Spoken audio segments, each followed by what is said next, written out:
श्री गणेशाय नमः। श्री गुरुभ्यो नमः। श्री गोपी जन वल्लभाय नमः। श्री पुरुषोत्तम भगवान की जय हो। अधिक मास देवता की जय हो। कृष्ण द्वैपायन श्री व्यास जी की जय हो। माँ सरस्वती की जय हो। सर्वे देवे भो की जय हो। श्री कृष्ण गोविंद हरे मुरारी, हे नाथ नारायण वासुदेवाय। श्री कृष्ण गोविंद हरे मुरारी, हे नाथ नारायण वासुदेवाय। आप दर्शकों को मेरा नमस्कार। जय श्री कृष्ण। पुरुषोत्तम मास महात्म्य कथा में मैं आज आपको 13वां अध्याय सुनाऊंगी। 12वें अध्याय में है राजा दृढ़धनवा का उपाख्यान शुरू हो गया था। इस अध्याय में उनकी पूरे जीवनचर्या का वर्णन है और आखिरी में उनके मन में एक प्रश्न होता है कि किस दुख से मैंने यह सुख पाया। और शुक ने मनुष्य के वाणी में एक तालाब के तीर पर बैठे थे तो शुक ने उन्हें कुछ श्लोक सुनाया। उस श्लोक को सुन करके वह दुख से पीड़ित हो गए, अर्थ न जान सके और पत्नी के पूछने पर भी नहीं बताया। इस तरह आखिरी में यह अध्याय पूर्ण होता है। 13वें अध्याय का मैंने सारांश आपको सुनाया, परंतु बंधु जब तक पूरा अध्याय नहीं सुनेंगे तब तक अधिक महात्म कथा के व्रत कथा का पुण्य की प्राप्ति नहीं होगी। इसलिए मैं भी पूरी कथा सुनती हूँ, आप भी श्रद्धा से सुनिए। आइए श्रवण करें। 13वां अध्याय। ऋषि ऊचु यानी ऋषि ने कहा। ऋषि लोग बोले, हे सूत, हे महाभाग, हे बोलने वालों में श्रेष्ठ पुरुषोत्तम के सेवन से राजा दृढ़धनवन शोभन राज्य पुत्र आदि तथा पतिव्रता स्त्री को किस तरह प्राप्त किया और योगियों को भी दुर्लभ भगवान के लोक को किस तरह प्राप्त हुआ। हे तात, आपके मुख कमल से बार बार कथा सार सुनने वाले हम लोगों को अमृत पान करने वालों के समान कथा अमृत पान से तृप्ति नहीं होती। आप कितनी भी कथा सुनाते हैं और हम लोगों को तृप्ति नहीं होती है। बार बार प्रश्न करते हैं मुनि लोग सूत जी से। आपके मुख कमल से बार बार कथा सार सुनने वाले हम लोगों को अमृत पान करने वालों के समान कथा अमृत पान से तृप्ति नहीं होती है। इस कारण से इस पुरातन इतिहास को विस्तार पूर्वक कहिए। हमारे भाग्य के बल से ही ब्रह्मा ने आपको दिखलाया है। सूत जी बोले, हे विप्रलोक, सनातन मुनि नारायण ने इस पुरातन इतिहास को नारद जी के प्रति कहा है। वही इतिहास इस समय मैं आप लोगों से कहता हूँ। मैंने जिस गुरु के मुख से राजा दृढ़धनवा का पापनाशक चरित्र पढ़ा उसे को सब मुनि श्रवण करे। श्री नारायण बोले, हे ब्राह्मण, नारायण अब उनका उपाख्यान कहते हैं ना, नारायण जो नारद मुनि से कहते हैं। सुनिए, नारायण नारद जी से कहते हैं, सुनिए, मैं पवित्र करने वाली गंगा के समान राजा दृढ़धनवा की सुंदर तथा प्राचीन कथा कहूंगा। हय देश का रक्षक श्रीमान बुद्धिमान तथा सत्य पराक्रमी चित्रधर्मा नामक एक राजा हुआ जी। उसको दृढ़धनवा नाम से प्रसिद्ध अति तेजस्वी सब गुणों से युक्त सत्य बोलने वाला धर्मात्मा और पवित्र आचरण करने वाला पुत्र हुआ। कान तक लंबे नेत्र वाला, चौड़ी छाती वाला, बड़ी भुजा वाला महातेजस्वी वह राजा दृढ़धनवा प्रशस्त गुण समूहों के साथ साथ बढ़ता भया। वह चतुर राजा दृढ़धनवा प्रसन्नता के साथ गुरु के मुख से एक बार कहने मात्र से पूर्व में पढ़े हुए समान व्याकरण आदि के 6 अंगों के साथ 4 वेदों का अध्ययन करके गुरु को दक्षिणा उचित देकर अपने पिता के राज्य में आए। पुत्र जवान हो, संपूर्ण धर्म को जानने वाला हो, प्रजा पालन में समर्थ हो, इससे बढ़कर सार शून्य इस संसार में नहीं है, अर्थात कुछ नहीं है। अब मैं 2 भुजा वाले, उसके पिता चित्रधर्मा कह रहे हैं, अब मैं 2 भुजा वाले मुरली को धारण करने वाले, प्रसन्न मुख वाले, शांत तथा भक्तों का भय देने वाले श्री कृष्ण चंद्र की आराधना करता हूँ। जिस तरह ध्रुव, अम्बरीश, शर्याति, अयाति प्रमुख राजा और शिविर अंत्यदेव, शशबिंदु, भगीरथ, भीष्म, विदुर, दुष्यंत और भरत पृथु, उत्तानपाद, प्रहलाद, विभीषण, ये सब राजा तथा अन्य लोग भी अनेक लोगों को त्याग कर इस अनित्य शरीर से पुरुषोत्तम भगवान का आराधना कर नित्य सदा रहने वाले विष्णु पद को चले गए। उसी तरह स्त्री, मकान, पुत्र आदि में स्नेह में बंधन को तोड़कर वन में जाकर हरि का सेवन करना हमारा भी कर्तव्य है। ऐसा मन में निश्चय कर समर्थ राजा दृढ़धनवा को राज्य का भार देकर स्वयं विरक्त हो शीघ्र पुलह ऋषि के आश्रम में वह चित्रधर्मा राजा दृढ़धनवा के पिता चले गए। वहां जाकर संपूर्ण कामनाओं को निष्प्रिय हो और भोजन त्याग कर हर समय मन से श्री कृष्ण चंद्र का स्मरण करते हुए तप करने लगे।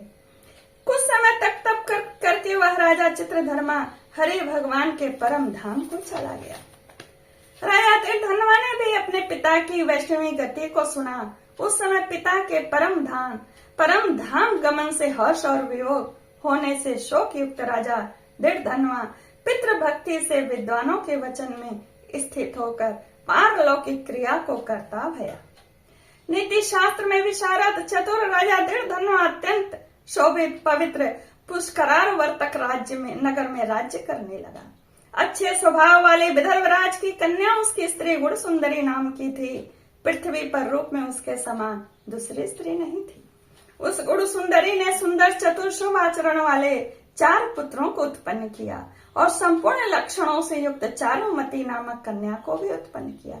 चित्रवाक, चित्रवाह, मणिवान और चित्रकुंडल नाम वाले ये सब बड़े नामी शूर अपने अपने नाम से पृथक विख्यात होते हुए राजा दृढ़धनवा गुणों के प्रसिद्ध शांत, दया, दृढ़ प्रतिज्ञ, रूपवान, गुणवान, वीर, श्रीमान स्वभाव से सुंदर ये दृढ़धनवा के गुणों का वर्णन है। 4 वेद और व्याकरण आदि 6 अंगों को जानने वाले, आगमी, धनुर्विद्या में निपुण और अरिष्ट वर्ग यानी काम, क्रोध, लोभ, मोह, मद और मत्स्य को जीतने वाला और शत्रु समुदाय का नाश करने वाला, क्षमा में पृथ्वी के समान, गंभीरता में समुद्र के समान, समता में पितामह ब्रह्मा के समान, प्रसन्नता में शंकर के समान, एक पत्नी व्रत, एक ही स्त्री के विवाह करने का व्रत को करने वाले दूसरे श्री रामचंद्र जी के समान, अत्यंत उग्र पराक्रमशाली दूसरे कार्तवीर्य सहस्त्र अर्जुन के समान नारायण बोले, ऐसे दृढ़धनवा का चरित्र है। नारायण बोले, एक समय रात्रि में शयन किए हुए उस राजा दृढ़धनवा को चिंता हुई कि अहो यह वैभव किस महान पुण्य के कारण हमें प्राप्त हुआ। न तो मैंने तप किया, न तो दान दिया और न ही कहीं पर कुछ हवन ही किया। मैं इस भाग्योदय का कारण किससे पूछूं? इस प्रकार चिंता करते ही राजा दृढ़धनवा की रात्रि बीत गई।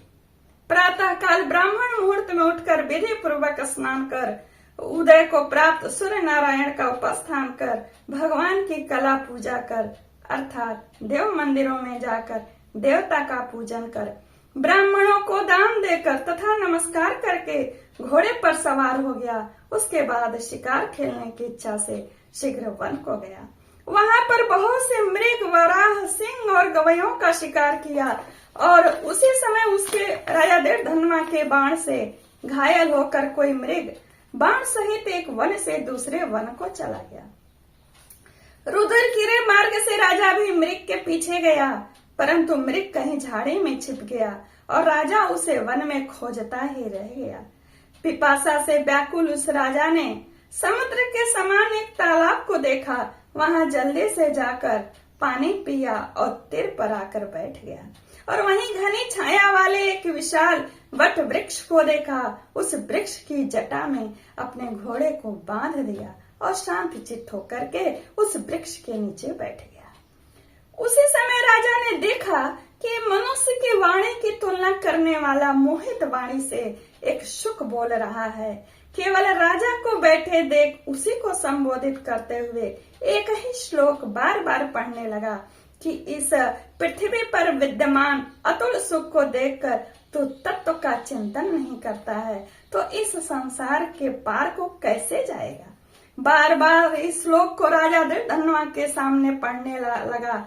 राजा उसके वचन को सुनकर प्रसन्न हुआ और उस पर मोहित हो गया कि इस सुख पक्षी ने दुख से न जानने योग्य सार भरे हुए नारियल के फल के समान अगम एक ही श्लोक को बार बार पढ़ते हुए क्या कहा? क्या यह कहीं कृष्ण द्वैपायन के श्रेष्ठ पुत्र सुखदेव जी तो नहीं है? कहीं ये परीक्षित के समान मेरा भी तो उद्धार करने नहीं आए हैं? इस तरह चिंता करते हुए राजा दृढ़धनुआ की सेना उसके समीप आ गई और सुख पक्षी राजा के देखते ही अंतर्धान हो गया।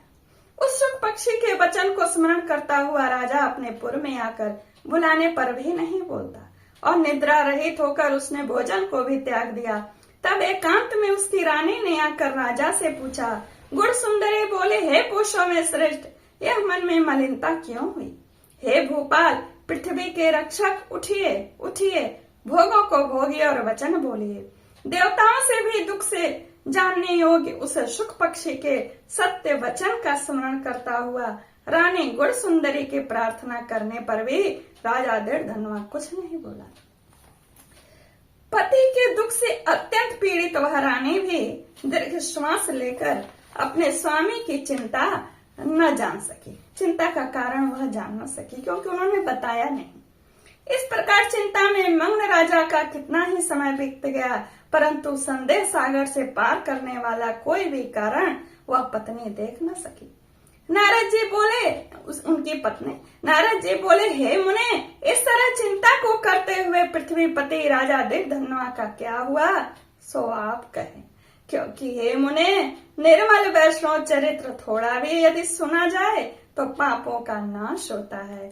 श्री विभिन्न नारदीय पुराणे पुरुषोत्तम मास महात्म्ये श्री नारायण नारद संवादे दृढ़धनुप्याख्याने दृढ़धन्वनो मनः खेदो नाम त्रयोदशो ओम तत्सत। यह अध्याय यहीं पूर्ण होता है। आप दर्शकों को मेरा नमस्कार, जय श्री कृष्णा। कथा सुनिए तो लाइक करिए, कमेंट शेयर करिए। लाइक करने के लिए इसलिए कहती हूँ कि कथा में पसंद की बात ही नहीं है। ये तो कृष्ण द्वैपायन व्यास मुनि के द्वारा लिखी हुई है, जिसे हम पढ़ के सुना रहे हैं और स्वयं पुण्य की प्राप्ति और आप पुण्य की प्राप्ति कर रहे हैं। लाइक करने से ये होता है आपने कथा को लाइक किया। ठीक है, नमस्कार।